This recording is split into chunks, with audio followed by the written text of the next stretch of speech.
In the previous episodes, we saw how users can sign up for new accounts and manage their own accounts. In contrast, the system admin should also be able to manage the system users and grant them the proper privileges to access a specific resource. This can be done using the role-based authorization approach. Role-based authorization in ASP.NET Core is a way to restrict users from accessing protected resources in the application. Using the role-based authorization, you can specify the allowed roles in the authorize attribute that can be declared at the API controller level or at the controller actions level. The authorize attribute forces the system to restrict users based on the roles assigned to them. For instance, the delete method is accessible only to users who have the role superadmin assigned to them, and so on. The roles list usually keeps growing as long as the application keeps scaling. As the roles count increases, it becomes harder and harder to properly manage roles. What about scenarios where you want to dynamically add or remove a particular role from the system? Wouldn't this be annoying since you have already hard-coded a role onto your API controllers? These are the major limitations of role-based authorization. We need a more flexible approach to handle the entire authorization process. This is where permission-based authorization comes in. In this episode, we will explore some of the best of BlazorPlate's capabilities that enable the system admins to administer users' accounts using the permission-based authorization approach.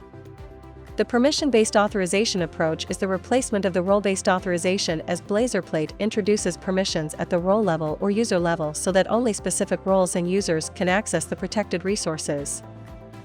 Now I'm going to sign into the system as an administrator to show you how to manage users and their privileges within the system. First, I'm going to go to the roles list to add a new role. I'm going to call it Staff Sergeant and assign some permissions to it from the Permissions tab. Before selecting the permissions, let's look at the tree component to understand how it works.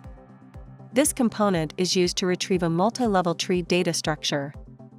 As you can see, I can click on any parent node to view its descendant nodes without latency, as all nodes and their children were fetched from the server at once during the component initialization.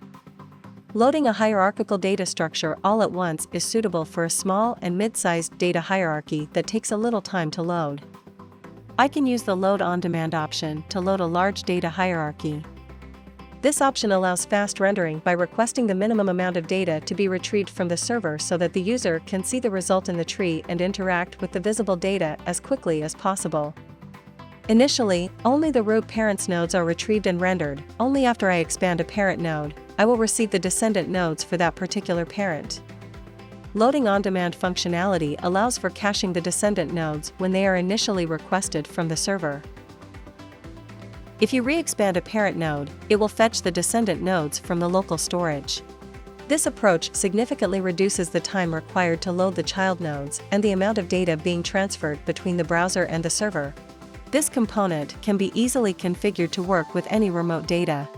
Now I'm going to grant this role all permissions needed to perform all functions available in the Applicants module, except for creating applicants permission. The Applicants module is one of BlazorPlate's proof of concepts that you can use to examine many features. I will explore those proof of concepts later in this series. Now I'm going to save this role. Note that the newly created roles do not have to be hard-coded within the source code. Roles in the BlazorPlate development environment are no longer static to the code, and they can be easily modified, added, and deleted at runtime.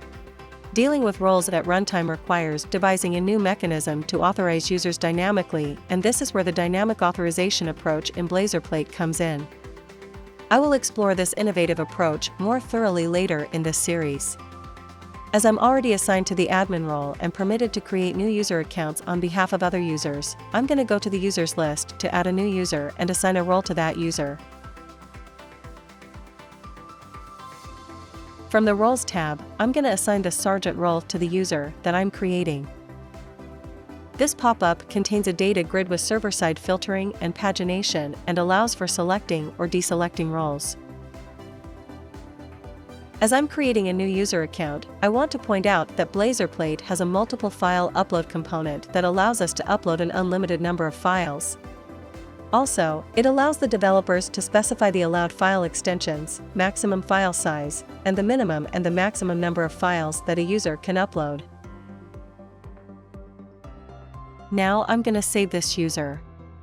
As we can see, our new user, Emerson Burton, has been successfully created. I can click on the Permissions button to view his permissions. As we can see, Emerson Burton has been granted all permissions except for Create Applicant permission. Those permissions were granted to him indirectly, which means they are inherited from the Sergeant role, the role that I've just assigned to him. BlazorPlate also allows me to revoke any of these permissions from Emerson Burton and grant new extra permissions to him directly without the need to edit the current role or create a new one. Now I'm going to log out, then log back into my tenant portal as Emerson Burton to force the authentication server to refresh the access token. Let's view some information related to Emerson's access token using the token decoder tool that can be accessed from the authorization menu in the Proof of Concept section. This tool allows me to view the decoded version of the current access token. From the Claims tab, I can view the claims list payload, which came as a part of the current access token. A claim is a name-value pair representing what the subject is, not what the subject can do. For example, you may have a driving license issued by a local driving license authority. Your driving license has your date of birth on it. In this case, the claim name would be date of birth, and the claim value would be your date of birth, for example, June 4, 1990. Other examples of a claim would be the email address, profile picture path, full name, job title, and expiry date. The expiry date signifies the end of the access token lifespan. I will explain in more detail how to specify the validity period of the access token and how to refresh it just before it reaches its end of life later in this series. Let's check the role claim assigned to Emerson Burton. He should be assigned to the Sergeant role. Now let's go to the Permissions tab to check what he can do. As we can see, he is allowed to perform all tasks in the Applicants module except for creating an applicant. In the next episode, I will use the Applicants module to show you how BlazorPlate detects unauthorized users with insufficient permissions who try to access restricted resources within the system. Thank you for watching.